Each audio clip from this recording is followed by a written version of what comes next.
নমস্কার, কেমন আছেন সবাই? লাইফস্টাইল মামনি নতুন একটা ব্লগে সকলকে স্বাগত জানাই। আশা করি যে যার মতন করে ভালো আছেন, আমি অনেক ভালো আছি। আর এখন তো ভালো থাকতেই হবে, যেহেতু এখন পুজো চলছে, আর এখন তো কালী পুজো। আর আমার ইউটিউব পরিবারের সকল বন্ধুদের, ছোট বড়, দিদিভাই দাদাভাই সকলকে জানাই শুভ দীপাবলির অনেক অনেক শুভেচ্ছা ও ভালোবাসা।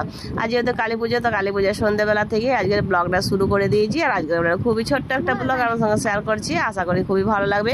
তো ব্লগটা শেষ পর্যন্ত দেখবেন, স্ক্রিপ না করে। তো এখন সন্ধ্যেবেলা, তো কালী পুজোর সন্ধ্যেবেলা মানেই তো আলো, চারিপাশ শুধু আলোয় ভর্তি। চারিপাশটা দেখতে খুবই সুন্দর লাগে, এত সুন্দর লাগে কালী পুজোর রাতে আলোগুলো দেখতে। আর এই যে আলপনাটা দেখতে পাচ্ছেন, এই আলপনাটা কিন্তু আমি দিইনি, আলপনাটা বাবু দিয়েছিল। তো যখন দিয়েছিল তখন কিন্তু ভিডিও শ্যুট করতে পারিনি, তা নাহলে আপনাদের সঙ্গে অবশ্যই আমি শেয়ার করতাম। তো আলপনা দিচ্ছিল, আর আমি তখন বাইরের বাড়ির যে কাজ করবো সেগুলো কিন্তু সারছিলাম, সেই জন্য আর ভিডিওটা করা হয়নি। আর এই যে আলপনাটার উপরে প্রদীপগুলো সুন্দর করে দিয়ে দিয়েছে, এগুলো হচ্ছে জল প্রদীপ। আগের দিন আমি ভিডিওতে দেখিয়েছিল, আমাদের সঙ্গে শেয়ার করেছিলাম সেই জল প্রদীপগুলো ভালো করে সুন্দর করে ঘরের মেঝেতে দিয়ে, তারপরে এই যে জল দিয়ে সুন্দর করে প্রতিটা প্রদীপকে আমি জেলে নিলাম। দেখতে পাচ্ছেন কত সুন্দর আছে। আর এই তো জল প্রদীপ, এগুলো কিন্তু সারা রাত জ্বলবে, নিমবে না, যতক্ষণ জল থাকবে ততক্ষণই জ্বলবে। তো খুব ভালো লাগে দেখতে, সেই জন্য দিয়ে দিয়েছি মাঝখানটাতে ঘরের।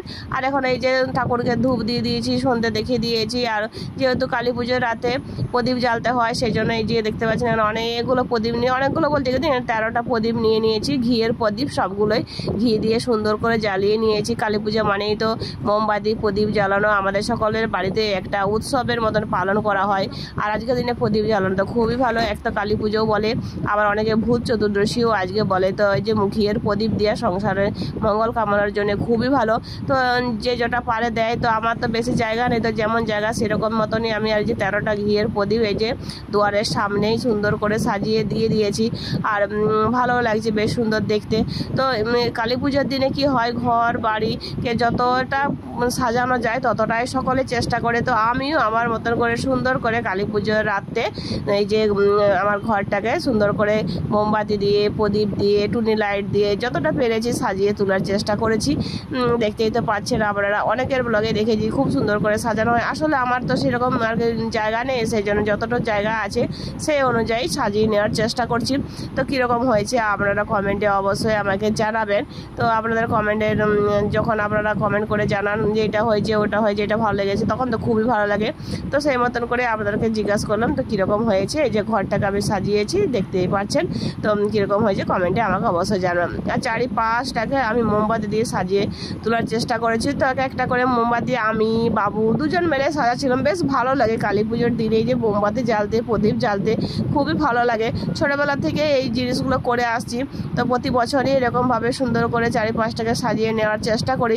ছোটোর থেকে এই জিনিসগুলো এতটাই ভালো লাগে, কি বলবো, একটা বছর অপেক্ষা করে থাকি কালী পুজো কখন আসবে, কখন আমরা আর প্রদীপ দিয়ে, আলো দিয়ে খুব সুন্দর করে ঘর বার যেরকম পারা যায় সেরকম করে সাজিয়ে নিই। আর এবছর এত পোকা হয়েছে, এই যে লাইটগুলো জ্বালা হচ্ছে না, পোকা হয়েছে, খুবই পোকা গায়ে এসে চারিপাশে পড়ছে, এতটাই পোকা হয়েছে। কালী পূজা মানে তো পোকা তো থাকবে, যেহেতু লাইটের এই পরিমাণটা অনেকটা বেশি থাকে, তো পোকা থাকবে। আর যে রসনাইগুলো বাবু জ্বালছে, তো রসনাইগুলো জ্বালছে আর পোকাগুলো এত উড়ে উড়ে আসছে, কি আর বলবো, সেগুলো তো দেখাতে পারছি না আপনাদেরকে, না তা না হলে আমি কিন্তু দেখাতাম। এতটাই পোকা উড়ে উড়ে এই যে রসনাইগুলোর সাথে গায়ে এসে লাগছে।